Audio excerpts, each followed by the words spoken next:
cadrage concernant le point que nous examinons. Et je donne à présent la parole au secrétaire général, son Excellence, Monsieur Antonio Guterres. Monsieur le Président, Excellences, je remercie le gouvernement danois d'avoir organisé ce débat de haut niveau. Les opérations de paix des Nations Unies protègent les personnes et les communautés dans certains des endroits les plus éprouvés de la planète. Ces opérations comprennent à la fois les opérations de maintien de la paix et les missions politiques spéciales. Leur travail va de l'alerte rapide à la diplomatie préventive, du rétablissement de la paix à la vérification de l'application des accords de paix et de la protection des civils, de la négociation de cessez-le-feu au soutien de leur mise en œuvre par les partis sur le terrain, encore aux missions d'observation et d'appui électoral. Prises ensemble, ces opérations dotent le Conseil d'un outil essentiel pour maintenir la paix et la sécurité internationale dans divers contextes.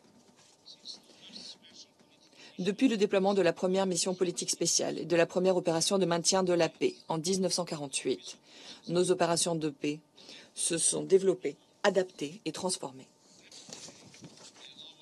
Elles nous permettent régulièrement d'intervenir de façon ciblée pour sauver des vies, réduire la violence, enrayer l'élargissement et le débordement de conflits meurtriers et mettre fin à des atrocités. Les opérations de paix sont conçues pour démontrer non seulement l'efficacité du multilatéralisme en action, mais aussi son intérêt en termes de coûts. Dans le meilleur des cas, elles montrent qu'il est possible d'alléger le fardeau qui pèse sur chaque pays individuellement lorsque les Nations Unies se rallient pour agir. Toutefois, comme nous le savons tous, les opérations de paix se heurtent à des obstacles de taille et de nouvelles approches s'imposent. Les guerres deviennent plus complexes et plus meurtrières. Elles durent plus longtemps et sont davantage imbriquées dans des dynamiques mondiales et régionales. Il est plus difficile de parvenir à des règlements négociés. Parallèlement, un entrelac complexe de menaces dont beaucoup transcendent les frontières nationales se dresse face aux opérations de paix. Les groupes terroristes et extrémistes, la criminalité organisée, la militarisation de nouvelles technologies et les effets des changements climatiques sont autant de phénomènes qui mettent à l'épreuve nos capacités d'intervention. Et, je suis navrée de le constater, les divisions géopolitiques sapent la paix. Les accords bilatéraux et multilatéraux, qui, pendant des décennies, avaient permis de maîtriser les tensions et de préserver la stabilité, s'érodent. Les violations du droit international, des droits humains et de la Charte des Nations Unies sont légion, sans que cela ne porte à conséquence, semble-t-il. La confiance se fait rare entre les pays, entre les régions et à l'intérieur de ceux-ci. Tous ces dangers, et bien d'autres encore, attisent la flamme des conflits. De notre côté, nos interventions en faveur de la paix sont à la peine. Nous constatons une asymétrie persistante entre les mandats confiés et les ressources disponibles. Et nous constatons des divergences de vues de plus en plus marquées, y compris au sein même de ce Conseil, sur les modalités de fonctionnement des opérations de paix, les circonstances justifiant leur déploiement, la teneur de leur mandat et leur durée. Excellences, le diagnostic peut paraître sombre, mais il correspond à la réalité. La bonne nouvelle est que les États membres se sont engagés dans le pacte pour l'avenir à adapter les opérations de paix pour l'avenir. Voilà une occasion privilégiée de dégager une réponse commune aux questions suivantes. Quelles sont les conditions de réussite des opérations de paix? Quels obstacles se dressent sur leur chemin? Et quels nouveaux modèles nous pouvons appliquer afin de les rendre plus adaptables, plus souples et plus résilientes, tout en reconnaissant les cas limites où l'on sait qu'il y a peu ou pas de paix à maintenir? Les propositions que je vous ai faites récemment dans le contexte d'Haïti en sont une bonne illustration. Nous devons continuer d'œuvrer en faveur d'un processus politique, maîtrisé et conduit par le peuple haïtien, qui rétablisse les institutions démocratiques par la voie électorale. L'ONU a un rôle clair à jouer pour appuyer la stabilité et la sécurité, tout en s'attaquant aux causes profondes de cette crise effroyable. L'ONU est prête à assumer la responsabilité des dépenses logistiques et opérationnelles, y compris le transport, les capacités médicales et le soutien envers la police nationale, qui peuvent appuyer une force internationale renforcée par les États membres, qui soit capable de faire face aux gangs en Haïti et de créer les conditions de la paix. Les salaires de la force, quant à eux, sont couverts par le fonds d'affectation spéciale qui existe déjà.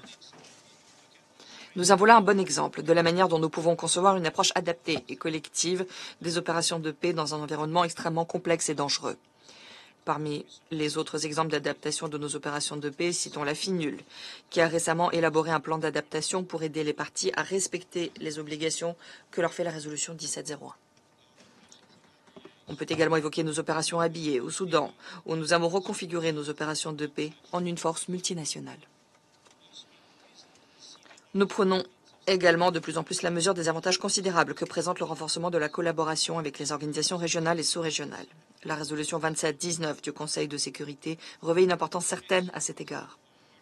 Cette avancée a porté notre partenariat avec l'Union africaine à un niveau supérieur, alors que nous œuvrons à la mise en place de missions d'imposition de la paix sous la responsabilité de l'Union africaine, avec le soutien des Nations unies.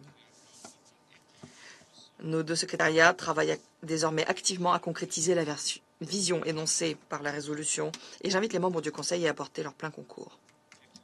Excellence. Il est temps de s'inspirer de ces exemples et de continuer à adapter nos opérations de paix aux défis futurs et actuels. Des travaux sont en cours pour réexaminer toutes les formes d'opérations de paix, comme l'ont demandé les États membres dans le Pacte pour l'avenir.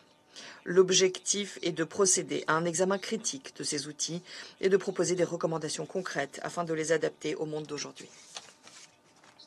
Il s'agira notamment de mener des consultations approfondies avec les États membres et d'autres parties prenantes afin de nourrir et d'inspirer ces recommandations. L'étude fera fond sur l'analyse présentée dans le nouvel agenda pour la paix. Elle prendra pour appui l'étude d'ensemble de l'histoire des missions politiques spéciales, la première effectuée en 80 ans d'existence de l'ONU, qui sera publiée prochainement.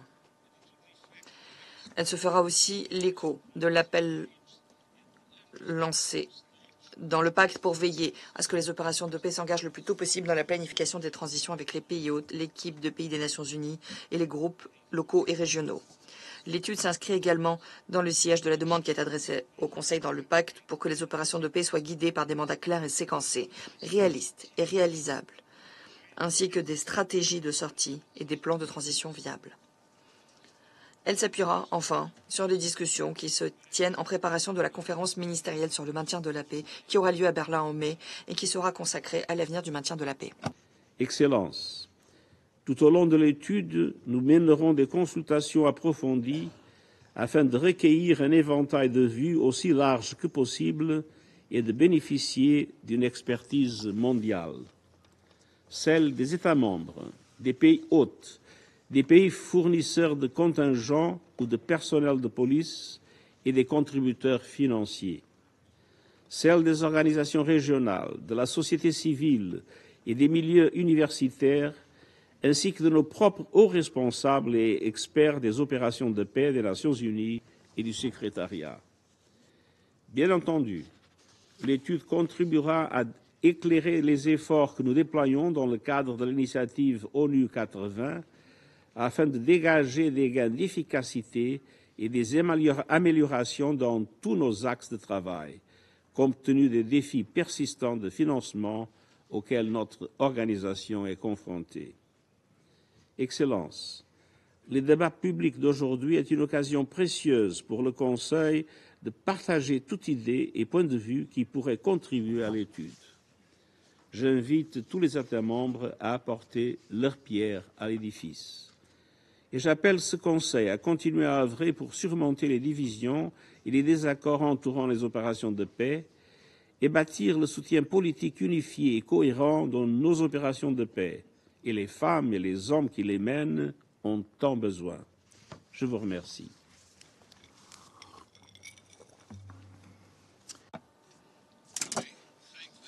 Je remercie Monsieur le Secrétaire général de son intervention et je donne maintenant la parole à Madame Gina Rousseau.